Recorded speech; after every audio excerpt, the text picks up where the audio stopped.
Well, it's hard to think of a tougher or more important job than being an air traffic controller. Go ahead and try. It'll take you a while. Every day, more than 2.5 million Americans fly in or out of U.S. airports, along with, of course, many billions of dollars of cargo. At any one time, there are about 5,000 aircraft above the United States. On 9/11, for example, air traffic controllers guided every one of them to a safe landing in a little over an hour. Go ahead and try that. It's the kind of job where even a small mistake could lead instantly to the deaths of hundreds of people. Not surprisingly, the hiring standards for air traffic controllers were long among the most selective of all federal jobs. Applicants typically needed to complete military service or pass the FAA's Collegiate Training Initiative program. After that, they sat for a specially designed exam that tested for relevant job skills, skills like math ability and complex problem solving. Only those with the highest scores made the cut. The system was designed to choose the best, and for decades it worked. Then, during the Obama administration, activist bureaucrats decided that the pool of air traffic controllers wasn't diverse enough. They never explained why diversity ought to matter in air traffic control, or why it was more important than traditional goals like competence and public safety. The FAA, without a vote, just scrapped the old hiring system and replaced it with a diversity-friendly version. Most people have no idea this happened. The FAA now requires many of its applicants to fill out what they call a biographical questionnaire before any other screening.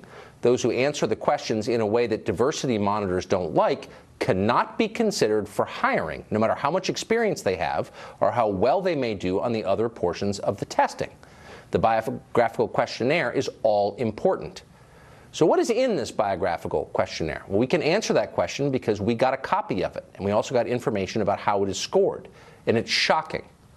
For example, one question asked test takers to name their worst grade in high school.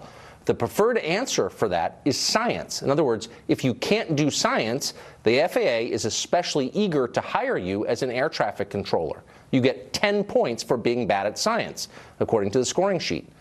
Another question asked about work history. According to the FAA, the best answer to that question is you haven't worked at all in the past 3 years. You get 10 points for not working. Apparently, unemployed people make the best air traffic controllers. This is demented, by the way, but it's real. So do applicants who played a lot of sports in high school. They're rewarded too. By contrast, applicants who say they know a great deal about air traffic control get only 5 points. Trained pilots get 2 points. Once again, applicants who haven't worked at all, who have been unemployed for the past 3 years, get 10 points. Pilots, 2 points. This is insane, and it's dangerous. It's also indefensible. We asked the FAA's top spokesman why applicants for an air traffic control job would get more points for playing high school sports than for flying planes or knowing a lot about air traffic control. His response, quote, "I'm trying to find that out as well." Well, not actually trying very hard, it turns out. We still haven't heard back with the real explanation, and of course we won't, because there isn't one other than shut up, diversity. But we won't shut up. This is too important. Lives are at stake. Joining us now is Michael Pearson. He's a lawyer representing a man who is suing the FAA for its updated hiring practices. Mr. Pearson, thank you for coming on. Thank you, Tucker. I'm glad to be here. Why would the FAA award extra points for incompetence in science, for example? Well, the biographical questionnaire and biographical assessment, the first version of it, was made to screen out people with experience. It wasn't meant in any form or function that I can find, and I've been looking at this for almost 4 years now, including looking over many documents we had to fight the FAA for several years that they kept hidden. To answer that question, the test was basically meant to screen out people with aviation experience. There's even worse questions and answers on the test, but you did a pretty good job of portraying some of the questions and answers on the test. I don't understand. I mean, just to restate for our audience who is so numb to this kind of thinking that it may not penetrate, we're not talking about hiring a sociology professor or some other totally irrelevant job like that. We're talking about air traffic controllers. Okay, we're the linchpin of public safety and transportation. Why would the FAA want people with less relevant skill in air traffic control for air traffic controllers? Because a group within the FAA, including the human resources function within the FAA, including the National Black Coalition of Federal Aviation Employees, determined that the workforce was too white.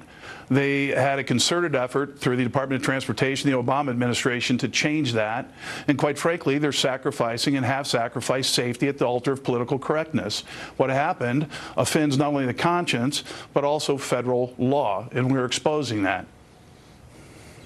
But why would this go on for years without anybody in elected office saying anything about it? Because just once again, and I'm hard to shock because I do this stuff for a living, we are lowering the standards and intentionally hiring people who are less competent for one of the most critical jobs in the federal government.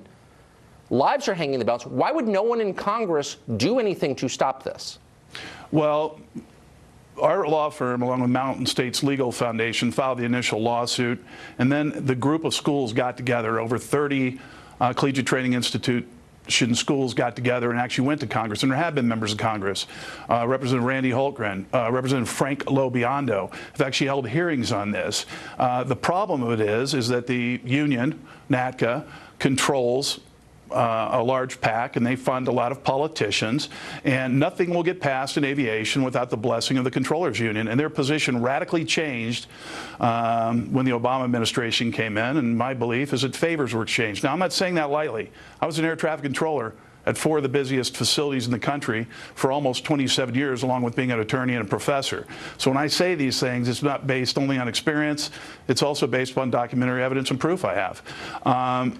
At the end of the day, everyone flies, including members of Congress who fly quite often. And I think the ones that actually heard this story were offended by it because it's in their backyard. It's a safety interest for them. This is not a partisan issue, quite frankly, because, again, it's the safety of the national airspace that's at risk here. And I can tell you from training well over 100, probably 300 controllers in my lifetime as an FAA controller, that there is a difference. This is akin to the Veterans Administration hiring doctors and trying to tell the public that the best physician is one that never went to medical school and that the VA could train them better. And that's exactly what's occurred here.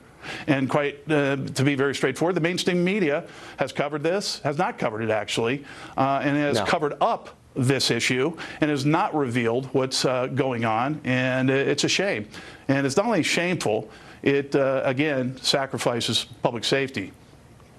It goes without saying that the people the FAA spoke to were such cowardly worms, and I don't say that lightly, that they wouldn't come on and defend this. But I hope someone forces them to.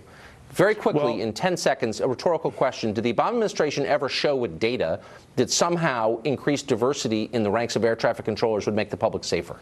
Did they even make that case?